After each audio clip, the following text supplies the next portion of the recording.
આ રાજપાડીનું ભદાલી ગામ 1947થી દેશ આઝાદ થયેલો ત્યાર પછી અમે ઘણી રજૂઆત કરી કે ભદાલી ગામમાં રસ્તો નથી, જ્યારે મરણ થાય ત્યારે, જ્યારે કોઈ બીમાર હોય ત્યારે, પણ ખાડીના હિસાબે ચોમાસામાં એટલો અઘરો પડતો હતો કે શાકભાજી બી કે મીઠું લેવાની એમની શક્તિ ન હતી. હવે પરિવર્તન આવ્યું. કહેવાનો મતલબ મારો એમ છે કે ધારાસભ્યશ્રી આવ્યા અને એમને 1.5 વર્ષના અંદર ભદાલી ગામનો, જ્યારે દેશ આઝાદ થયો ત્યાર પછી 74 વર્ષ પછી આ ભદાલી ગામનો રસ્તો બને છે. એના માટે ભદાલી ગામ તો ખરેખર આનંદિત છે, પણ સાથે સાથે પીપદરા અને કાડીદરા એ પણ 5 જ મિનિટમાં 7 મિનિટમાં આવીને જતા રહેશે. એક બહુ ટૂંકો રસ્તો બન્યો આ સાહેબના આપણે ધારાસભ્ય શ્રી તરફથી. એટલે મારો કહેવાનો મતલબ એ છે કે જે આ રસ્તો બન્યો એ 74 વર્ષ પછી થતો છે અને ભદારીવાળા હાથે મારે ઘડીવારે ઘર્ષણ બી થતું હતું. કારણ એક જ છે, હું આ 3જી વાર ચૂંટાયેલો વ્યક્તિ છું, એટલે મને જ કહેવા આવતા હતા કે કાકા કે મોટા કે પેલી એક ભાભી છે તે બોગારો દેતી હતી મને.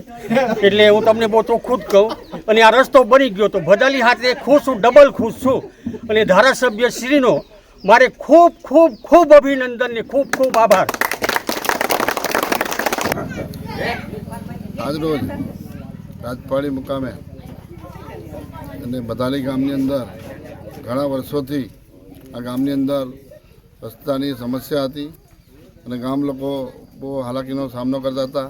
એમને રસ્તાની ખૂબ જરૂરિયાત હતી અને અમે આજે આ રસ્તાનું અમે એ ગાડી ખાતમુહૂર્ત કરેલું છે અને ગામ લોકોને બહુ જ અગવડ પડતી હતી.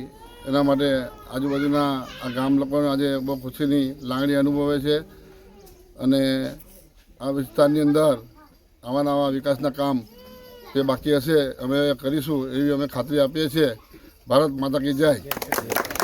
આજરોજ જ્યારે ભદાલી ગામ ખાતે આરસીસી રોડનું ઉદ્ઘાટન થઈ રહ્યું છે માનનીય ધારાસભ્ય શ્રી રીતેશભાઈ વસાવા સાહેબના હાથે, તો રાજપાડી ગામના વતનીઓ તો આનંદ અનુભવે જ છે, પણ ભદાલી ગામને પણ એક હાશકારો થયેલો છે. કેમ કે નાના નાના છોકરાઓ પણ ચોમાસાની ઋતુમાં જ્યારે તકલીફ હોય ત્યારે નદી પાર કરી એટલે એમના ભણતર બગડતું હતું. આકસ્મિક કોઈ દવાખાનાનું કામ હોય, ડિલિવરી કે કોઈ પણ સાપ કરડો હોય કે ગમે તે અકસ્માત, તો અહીંથી રોડ પર જવા ગયા રાજપાડી જવાની પણ અમને તકલીફ હતી. બીજું એ હતું કે રાજપાડી ગામના અને પીપદરા ગામના, કાંટીદરા ગામના ખેડૂતોને પણ એટલો ફાયદો થયેલો છે કે જે શેરડી કાઢવાની હતી તે 8 કિલોમીટરનો ફેરાવો થતો હતો. હવે માત્ર 1.5 થી 2 કિલોમીટરમાં જે શેરડીના વાહન છે, ટ્રક કે ટ્રેક્ટર, તે સીધા રોડ પર આવી જશે. એટલે ડીઝલ અને સમયની પૈસાની પણ બચત થવાની છે અને આનાથી ઘણો એવો વિકાસ સમગ્ર વિસ્તારનો થવાનો છે. આ સાથે ગામ પંચાયત અને ભદાલી ગામ વતી જેટલો પણ આભાર આપણે માનીએ એટલો ઓછો છે. આ તબક્કે ફરી એકવાર રીતેશભાઈ વસાવા સાહેબનો ધારાસભ્યશ્રીનો ખૂબ ખૂબ આભાર.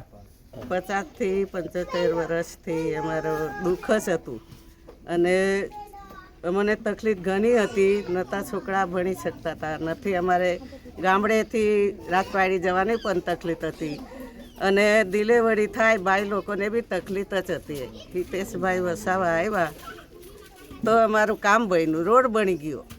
એમના આધારે એટલો અમારો આભાર છે હિતેશભાઈ વસાવા પરથી.